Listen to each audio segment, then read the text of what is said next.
The snow fell harder than it had in 20 years across the Wyoming plains, turning Christmas Eve 1952 into a white nightmare that most folks wouldn't soon forget.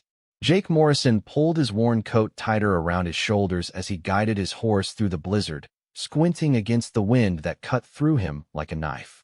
At 38, Jake had seen plenty of harsh winters on his cattle ranch, but this storm felt different. It felt angry. His horse, a sturdy mare named Belle, struggled through the knee-deep snow as Jake searched for 3 missing cattle that had wandered off from the main herd. The animals were valuable, and losing them would put a serious dent in his already tight finances. The ranch had been struggling since his wife Martha died 2 years ago, leaving him alone to manage everything. Some days he wondered if he should just sell the place and move to town, but the land had been in his family for 3 generations. His grandfather would roll over in his grave. The wind howled across the empty landscape, making it impossible to hear anything beyond the storm. Jake pulled out his pocket watch and squinted at it through the swirling snow. Nearly 6 in the evening. He should head back soon, or he might not make it home at all. But those cattle represented food on his table for the next month, and he couldn't afford to lose them. As Belle carefully picked her way down a steep slope toward a grove of cottonwood trees, Jake noticed something that made him pull up short. There, barely visible through the snow, was a thin line of smoke rising from behind the trees. His first thought was that someone else might be caught in the storm, maybe another rancher looking for lost livestock. But as he got closer, he realized the smoke was coming from what looked like an old abandoned cabin he'd forgotten was even there. The cabin belonged to the Hendricks family, who had tried to homestead the land about 15 years back. They'd given up after 2 harsh winters and moved back east, leaving the little house to slowly fall apart.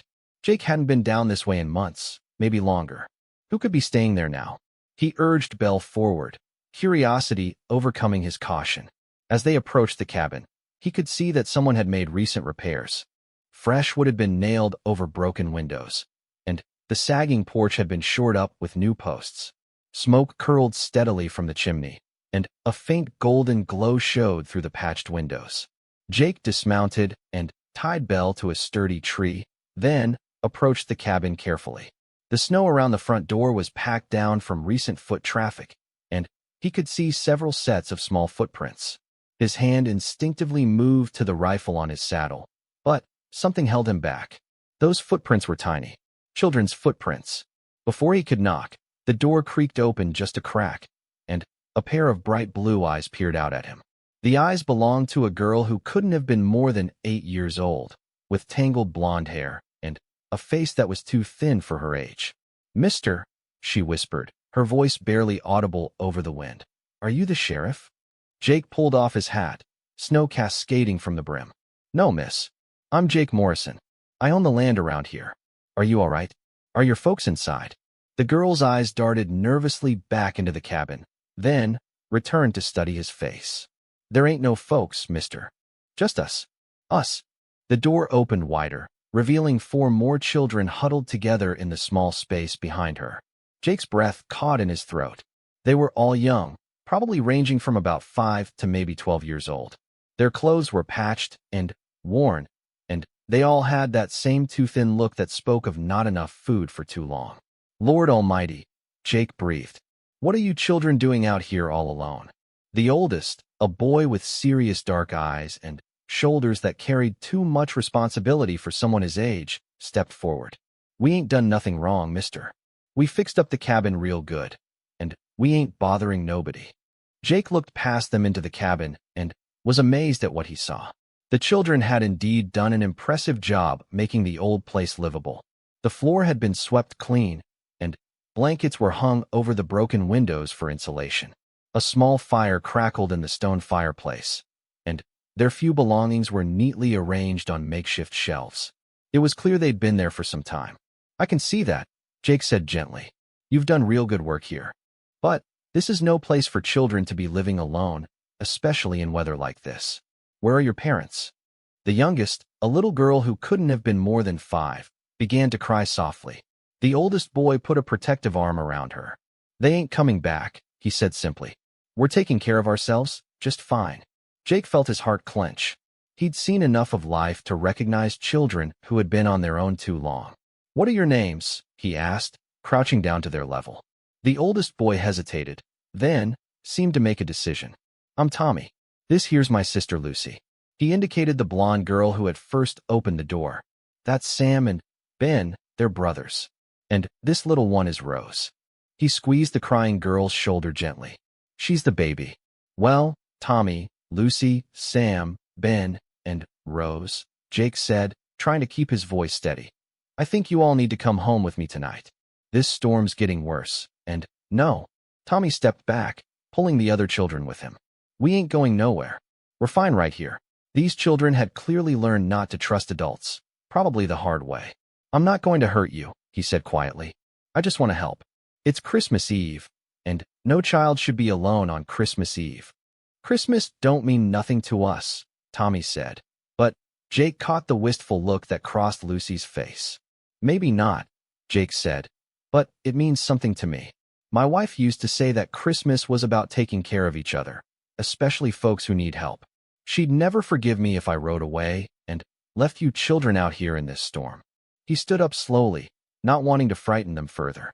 "Look, I've got a warm house about 2 miles from here. Good strong walls, plenty of food, and a fire big enough to heat the whole place. You can stay the night, get warm and fed, and if you really want to come back here tomorrow, I won't stop you. But at least let me get you through this blizzard safely." The children exchanged looks, having some kind of silent conversation. Jake could see Tommy weighing the options, trying to decide if this stranger could be trusted. Finally, the practical reality of their situation won out. "We ain't got much to pack," Tommy said reluctantly. "But we ain't leaving our stuff behind." "Wouldn't expect you to," Jake said. "We'll take everything that's important to you." As the children gathered their meager belongings, Jake marveled at how organized they were. Each child had a specific job, and they worked together like a well-oiled machine. Lucy carefully banked the fire while Tommy and Sam rolled up their blankets. Ben helped little Rose put on her worn coat, and they all made sure every scrap of food was packed into a cloth sack. Jake noticed something else as he watched them work. Despite their obvious poverty and difficult circumstances, the children were clean and well cared for. Their clothes might be patched, but they were mended with skill and pride. Their hair was combed, their faces washed. Someone had been taking very good care of them, and Jake suspected that someone was Tommy, despite his young age. "Ready, mister," Tommy announced when they'd finished packing. Jake had brought Belle around to the front of the cabin, and he realized they had a problem.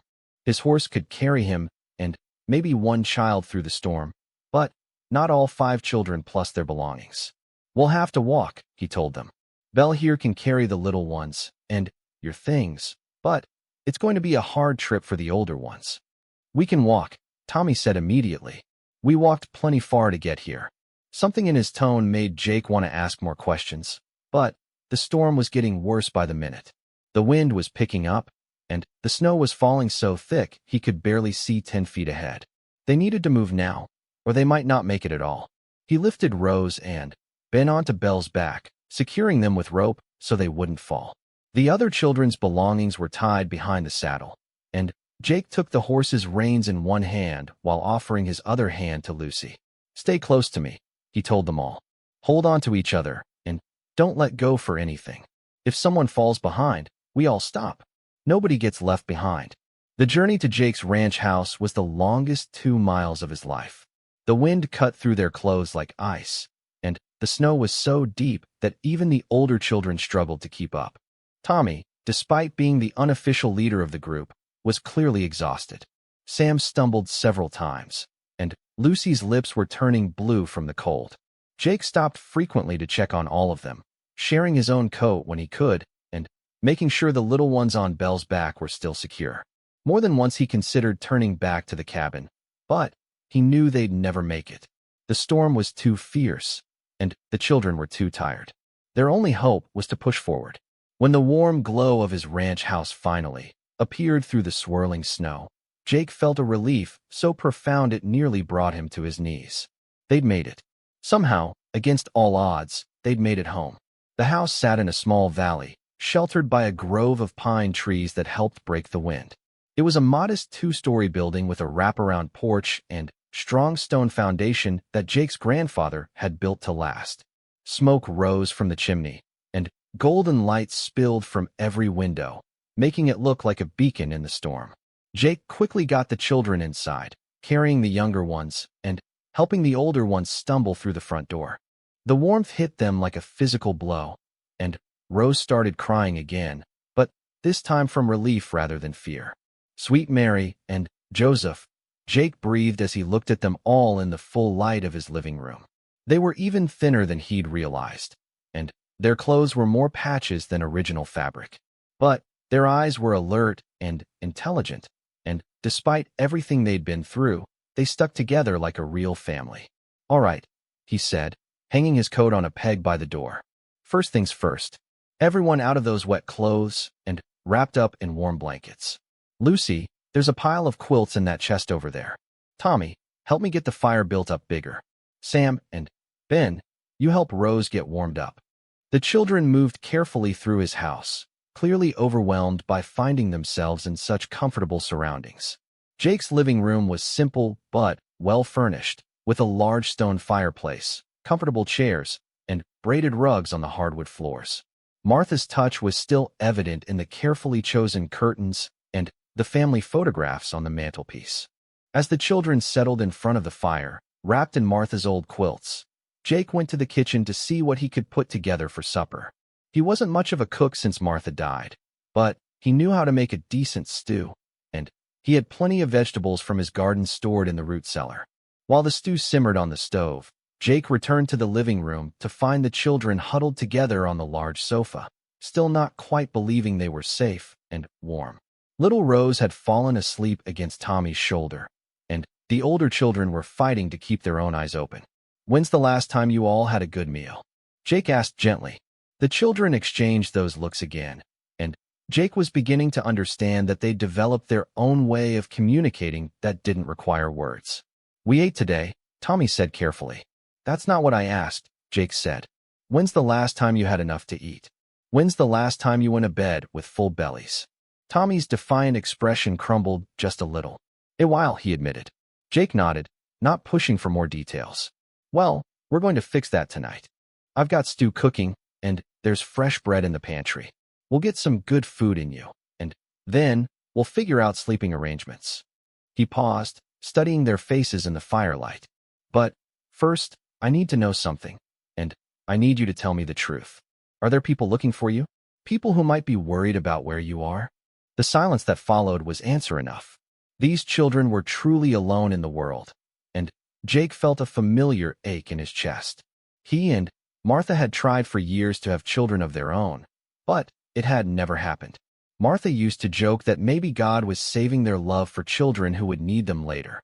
Looking at these 5 orphans, Jake wondered if his wife had been more prophetic than she'd known.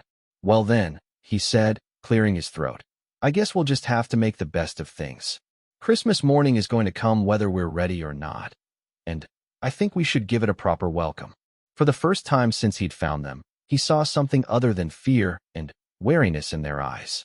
It was hope, fragile and tentative, but definitely hope.